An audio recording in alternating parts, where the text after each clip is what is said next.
अब बात करते हैं खबरों के एक्सरे की। खबरों के एक्सरे में सियासी खबरों का एक्सरे करेंगे। बात करेंगे एमपी में होने वाले उपचुनाव की, जिसे सत्ता का सेमीफाइनल कहा जा रहा है। दूसरी खबर केंद्रीय मंत्री के रायपुर दौरे से जुड़ी हुई। उन्होंने क्या कहा और राज्य सरकार पर कैसे निशाना साधा, यह भी आपको सुनाएंगे। तीसरी बड़ी खबर होगी एक बड़े कोयला संकट से जुड़ी हुई।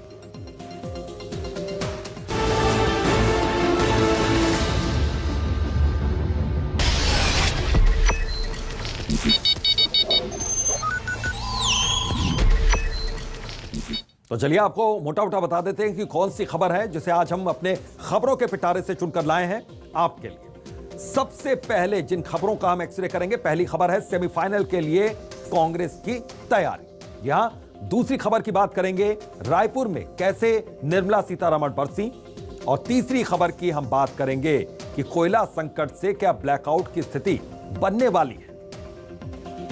तो खबर क्या है ये हम बताते हैं। उपचुनाव की तारीखों के ऐलान के साथ ही चुनावी बिगुल बज चुका है। सभी दल अपनी अपनी जीत का दावा कर रहे हैं, अपनी अपनी रणनीति बना रहे हैं। मध्य प्रदेश के 3 विधानसभा सीटों पर और 1 लोकसभा सीट पर उपचुनाव होने वाले हैं। प्रदेश में होने वाले उपचुनाव में सीधी टक्कर सीएम शिवराज सिंह चौहान और पूर्व सीएम कमलनाथ के बीच होगी, क्योंकि ये उपचुनाव दोनों ही पार्टियों की साख का सवाल है। वहीं प्रदेश में होने वाले उपचुनावों के लिए कांग्रेस ने अपने प्रत्याशियों के नामों का ऐलान कर दिया है, घोषणा कर दी। पार्टी ने लोकसभा की 1 और विधानसभा की अब 2 सीटों के लिए मंगलवार को उम्मीदवारों के नाम का ऐलान किया। वहीं पृथ्वीपुर विधानसभा क्षेत्र के लिए पार्टी के उम्मीदवार का ऐलान पहले ही हो चुका था। तो आज के एक्सरे में हम जानेंगे कांग्रेस के इन प्रत्याशियों की राजनीतिक पृष्ठभूमि क्या है। क्या ये उम्मीदवार उपचुनाव में कांग्रेस को जीत दिला पाएंगे या नहीं। करेंगे इन सभी मुद्दों पर बातचीत, विस्तार से करेंगे हम एक्सरे।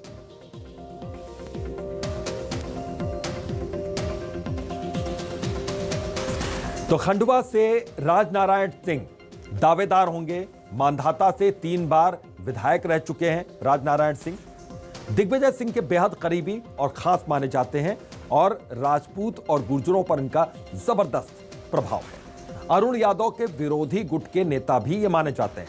खंडवा लोकसभा सीट पर SC/ST वोटर्स की संख्या सबसे अधिक है। इस सीट से बीजेपी से हर्षवर्धन सिंह चौहान और अर्चना चिटनीस संभावित चेहरे हैं। बीजेपी संघीय पृष्ठभूमि से आने वाले नेता अशोक पालीवाल को भी टिकट दे सकती है। तो खंडवा लोकसभा में कुल 8 विधानसभा सीटें आती हैं। इन सीटों में से 3 पर बीजेपी तो 4 पर कांग्रेस का कब्जा है। तो ये इस सीट की बात हुई। इसके अलावा हम दूसरी सीटों की भी बात करेंगे। चुनाव को लेकर कांग्रेस ने अपना उम्मीदवार जो है घोषित कर दिया है और ठाकुर राजनारायण सिंह जी हमारे साथ है, कांग्रेस के उम्मीदवार हैं। उन्हीं से जानेंगे खंडवा लोकसभा चुनाव को लेकर किस तरीके की अब वो तैयारी करने वाले हैं। भाई साहब बहुत बहुत बधाई हो, पहले तो आपको कांग्रेस के उम्मीदवार बन चुके हैं आप। अब किस तरीके की तैयारी है कांग्रेस में जो है लोकसभा चुनाव को लड़ने को लेकर। देखो एक बात सुनो, प्रजातंत्र प्रजा मालिक होती है और सोशल मीडिया के कारण आज का वोटर इतना होशियार हो गया है कि जो वोटर है वो आज के समय में नेताओं से भी ज़्यादा होशियार है। और भारतीय जनता पार्टी में जब से दिल्ली में सरकार बनी, बहुत समय से मध्य प्रदेश में भी रही, हमारी 15 महीने रही, तो भारतीय जनता पार्टी की सब मुद्दों पे फैल हुई है वो निजी। यानी आप ये देखिए कि BPCL को भी दे रहे हैं, तो उनने कहा कि हबीबगंज रेलवे स्टेशन भी दे रहे हैं, तो महंगाई भी चरम पे जा रही है, तो किसान के मुद्दे फैले। तो इतने कई मुद्दे हैं। उन विफलताओं के कारण जनता जो है, जनता में बहुत आक्रोश है और कांग्रेस का कार्यकर्ता बहुत यूनाइट है और खंडवा लोकसभा बहुत शानदार वोटों से कांग्रेस विजय हुई। कांग्रेस में जो घटनाक्रम देखने को मिला था, पहले सेहरा आगे आए, फिर अरुण यादव पीछे हुए, उनके बाद अब इनका साथ मिल रहा है। तो सब 100% साथ देंगे। ऐसा है कि ये सब चीज़ें तो आप लोग बना देते हो, वास्तविकता तो यह है कि कांग्रेस का हर आदमी यूनाइट है। अभी किस तरीके की तैयारी, कोई बड़े मुद्दे भाजपा को घेरने के लिए, क्योंकि सीएम भी उतरे हैं, मंत्री भी उतरे, अभी आपको बता तो दिए सब मुद्दे यहाँ उतरेंगे, मंत्री भी उतरे हैं। भाई एक बात बताऊं, वो उनका काम करें, हम अपनी बात करें। तो जोबट सीट की बात करें तो महेश पटेल के नाम का ऐलान कर दिया गया। महेश पटेल के बारे में बताते हैं आपको, विस्तार से इनका एक्सरे करते हैं कि अलीराजपुर से कांग्रेस के जिलाध्यक्ष हैं। जिले में कांग्रेस के कद्दावर नेता हैं। कहा जाता है कि अलीराजपुर में कांग्रेस की प्राणवायु महेश पटेल ही हैं। 2003 और 2008 में अलीराजपुर विधानसभा चुनाव हालांकि हार गए थे। दिग्विजय सिंह और अजय सिंह जैसे नेताओं से सीधे इनके संबंध हैं। पटेल के भाई मुकेश पटेल को पिछले विधानसभा चुनाव में अलीराजपुर से जीत मिली और चूंकि भाई अलीराजपुर से विधायक हैं इसलिए जोबट से वो चुनाव लड़ेंगे। 2018 में कांग्रेस ने जोबट में जीत हासिल की थी।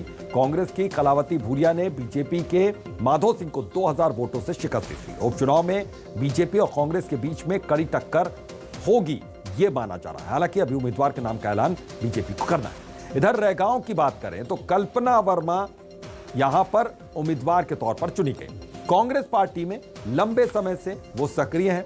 2018 में पहली बार रैगांव विधानसभा से उन्होंने चुनाव लड़ा था। बीजेपी के जुगल बागरी से 17,000 वोटों से हार गई थी। रैगांव विधानसभा सीट बीजेपी का गढ़ मानी जाती है। अनुसूचित जाति से कल्पना वर्मा आती हैं। रैगांव सीट से कुल 10 बार विधानसभा चुनाव हुए हैं। इनमें से 5 बार बीजेपी को जबकि 2 बार कांग्रेस को जीत हासिल हुई। अनुसूचित जाति और ओबीसी वर्ग के मतदाता यहां प्रमुख भूमिका में होते हैं। तो दावा इनका यह भी है कि बीएसपी के वोटर्स भी इनकी ओर आएंगे। खैर इंतजार रिजल्ट का करना होगा। इधर पृथ्वीपुर से नितेंद्र सिंह राठौर जो उम्मीदवार हैं उनकी बात करें तो नितेंद्र विधायक स्वर्गीय बृजेंद्र सिंह राठौर के पुत्र हैं। पृथ्वीपुर बृजेंद्र सिंह राठौर के परिवार की परंपरागत सीट है। नितेंद्र के पिता के समय से ही कांग्रेस कार्यकर्ताओं से जीवन संपर्क उनका रहा है। पिता के नाम पर सहानुभूति वोट भी उनके खाते में जाने की संभावना रही। 2015 में नगर परिषद ओरछा चुनाव में इन्होंने सक्रिय भूमिका निभाई थी। इस सीट पर ब्राह्मण और यादव वोटर्स का प्रभुत्व है। कुशवाहा वोटरों की संख्या भी 30,000 से यहां पर अधिक बताई जा रही है। तो 2018 में कांग्रेस के बृजेंद्र सिंह 7,260 वोटों से जीते थे। यहां पर बात करते हैं दूसरी खबर की। खबर क्या है? केंद्रीय मंत्री निर्मला सीतारमण आज रायपुर के 1 दिवसीय दौरे पर पहुंची। इस दौरान उन्होंने राजधानी स्थित सीएससी केंद्र का जायजा लिया। तो वहीं प्रदेश में कई दिनों से जारी सियासी संग्राम पर बातचीत करते हुए उन्होंने सीएम भूपेश बघेल पर निशाना भी साधा। केंद्रीय मंत्री ने इस दौरान कांग्रेस पर जोरदार तरीके से हमला बोलते हुए कहा कि जब जब जनता कांग्रेस पार्टी को चुनती है तब सत्ता इनके सिर पर बैठ जाती है। जनता की सेवा करने में कांग्रेस की पकड़ नहीं। उन्होंने कहा कि राजीव गांधी जी को भी पूर्ण बहुमत मिला था, बावजूद इसके 5 साल तक उनकी सरकार नहीं चली। वहीं मंत्री ने कांग्रेस द्वारा रोजगार पर सवाल करने पर भी पलटवार किया। तो आज इस खबर का भी हम एक्सरे करेंगे और बताएंगे इसकी एक-एक डिटेल विस्तार से।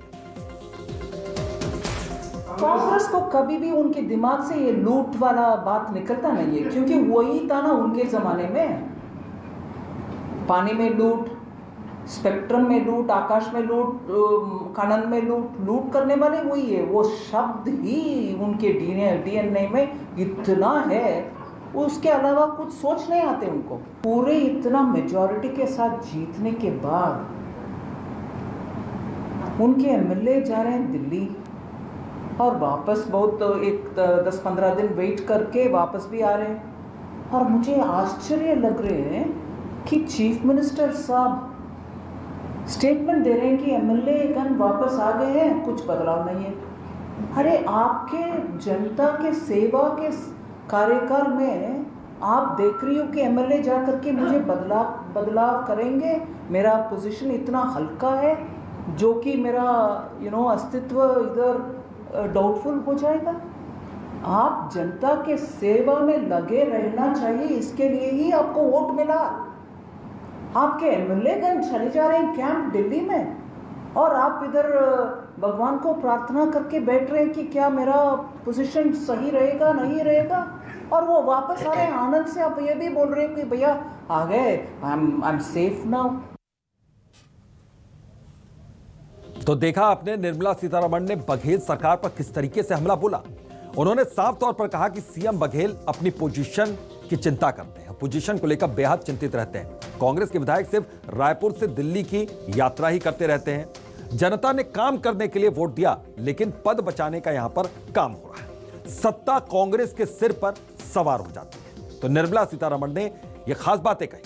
साथ ही साथ महंगाई के मसले पर भी सरकार का घेराव उन्होंने किया। उन्होंने कहा कि महंगाई के बोझ में आम आदमी दबा हुआ, यह बात उन्होंने मानी। उन्होंने कहा कि केंद्र और राज्य सरकार दोनों को मिलकर इससे निपटना है। राज्य सरकार के फंड नहीं देने के आरोपों को भी सिरे से उन्होंने खारिज कर दिया, उसको नकार दिया। कोरोना काल के दौरान भी प्रदेश को 2086 करोड़ रुपए दिए जाने की बात उन्होंने कही सार्वजनिक तौर पर। उन्होंने कहा कि केंद्र सरकार सभी राज्यों के लिए बेहतरी का काम कर रही है। तो ये सारी बातें उन्होंने कही, सरकार को भी निशाने पर लिया और केंद्र सरकार का बचाव भी उन्होंने किया। अब तीसरी खबर की बात करते हैं। कुछ दिन पहले आपने सुना था कि मध्य प्रदेश में बिजली का संकट गहराया हुआ है, लेकिन इस बिजली संकट के बीच में ऊर्जा मंत्री प्रद्युम्न सिंह तोमर ने प्रदेश में कोयला संकट को स्वीकार करते हुए कहा कि अब केवल 7 दिनों के लिए ही कोयला बचा है प्रदेश में। वहीं कई जगहों पर तो केवल 4 से 5 दिनों का कोयला बचा है।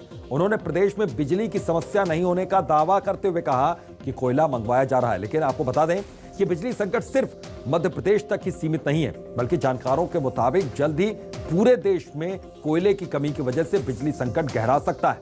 पिछले कुछ दिनों से चीन से बिजली संकट को लेकर लगातार खबरें आ रही हैं। चीन में बिजली संकट के चलते दुनिया भर के लिए वहां से होने वाला उत्पादन और सप्लाई प्रभावित हुई।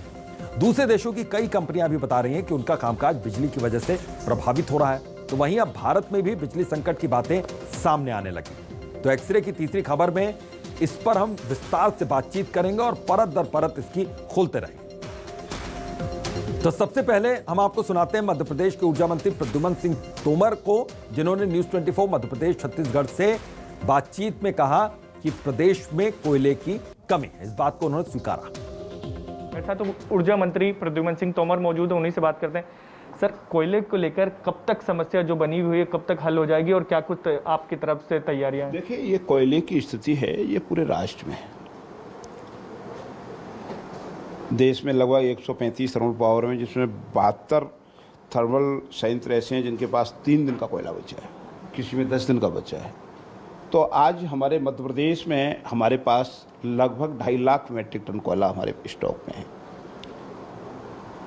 किसी संयंत्र में 7 दिन, 5 दिन, 3 दिन का कोयला हमारे पास है।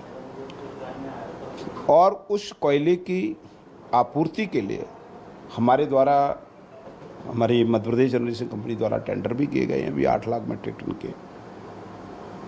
और हमारी निगरानी है पूरी उस पर। हमारे प्रदेश के माननीय मुख्यमंत्री जी, विभागीय मंत्री होने के नाते मेरी प्रमुख सचिव और विभाग के समस्त अधिकारी मैदान में लगे हुए हैं और मुझे भरोसा है कि इस संकट से हम निजात पा पाएंगे। यानी आप मान रहे हैं कि 7 दिन का ही कोयला बचा है, जहां 4 संयंत्र हैं, जैसे हम इंदिरा गांधी अलग अलग मैंने कहा रहा है। जैसे आपका अमरकंटक में हमारे पास 7 दिन का कोयला है, जैसे आपका हमारा सारणी में 3 दिन का है, हमारे बिरसिंहपुर विद्युत गृह में जो है लगभग 5 दिन का कोयला है। तो हमारा कहना है कि जो हमने आपको स्थिति बताई है वो आपके सामने है। कब तक कमी दूर हो जाएगी, एक चीज़ और ये समस्याओं से कब तक उभरेंगे? कोयले के भरोसे कब तक रहेंगे हम लोग? दूसरा ऑप्शन भी तो देखना होगा। देखिए, हमारे यहाँ सोलर प्लांट से भी हमें बिजली हमारे यहाँ बढ़ा है, हमारा अन्य स्रोत भी हमने से बिजली का उत्पादन बढ़ा है। अब ये परिस्थितियाँ होती हैं, जैसे अब कोयला बरसात था, खदानों में पानी भर गया, यानी भारत सरकार भी चिंतित है। इसके लिए उन्होंने निगरानी समिति बनाई केंद्र सरकार द्वारा। संकट तो आज भी हम बिजली हम बिजली सरप्लस है। हमने आज कल 4 तारीख को 10,328 मेगावाट की मांग थी अधिकतम, उसके बाद भी हमने बिजली बेची है। ये थे हमारे साथ मध्य प्रदेश के ऊर्जा मंत्री प्रद्युम्न सिंह तोमर। साफ तौर पर कह रहे हैं कि कोयले की कमी है, लेकिन हम बिजली की समस्या मध्य प्रदेश में नहीं होने देंगे। जल्द से जल्द समस्या को खत्म करने का दावा भी कर रहे हैं प्रद्युम्न सिंह तोमर। अब देखना होगा कि आने वाले समय में क्या कुछ हल निकलता है कोयले के संकट को लेकर। कैमरामैन राघवेंद्र पांडे के साथ शब्बीर अहमद, न्यूज़ 24 भोपाल। तो प्रद्युम्न सिंह तोमर ने कैमरे पर माना कि हाँ, कोयले का संकट है। तो प्रदेश के पावर प्लांट में कोयला बेहद कम हो गया है। बिजली कंपनी के प्लांट जरूरत की 1/3 से भी बिजली कम पैदा कर रहे हैं। प्लांट में 1 दिन से लेकर 7 दिन तक का ही कोयला बचा हुआ है। नवरात्र से ही बिजली संकट गहरा सकता है। प्रदेश में फिलहाल 9,500 मेगावाट खपत बनी हुई है। कोयला प्लांट से सिर्फ 2,371 मेगावाट ही बिजली बन रही है। तो कोयले की कमी से भारत में बिजली संकट गहरा सकता है। ये बड़ी जानकारी आ रही है। पावर सेक्टर में कोयला आधारित पावर प्लांट्स की हिस्सेदारी 70% है देश में। कोयला आधारित प्लांटों में कोयले का स्टॉक धीरे धीरे खत्म हो रहा है। 80% प्लांटों में 1 हफ्ते से कम का स्टॉक रह गया। ये जानकारी आ रही है। आंकड़ों के लिहाज से देश भर में 135 पावर प्लांट कोयले से चलते हैं। आधे से ज्यादा प्लांटों में कोयले की कमी है, शॉर्टेज है। तो चीन में भी कोयले की कमी के चलते बिजली का उत्पादन घटा है। बिजली कटौती के कारण व्यापार को भी काफी नुकसान पहुंचा है। कोयले की कमी के कारण बिजली कंपनियों का भारी नुकसान हो रहा है। यूरोपियन देशों में भी बिजली संकट गहरा रहा है। यूरोपियन जो कंट्रीज हैं वहां पर बिजली की दरों में भारी इजाफा हुआ है। वजह इसकी साफ तौर पर यही है। तो फिलहाल खबरों के एक्सरे में आज के लिए बस इतना ही। दीजिए इजाजत, नमस्कार।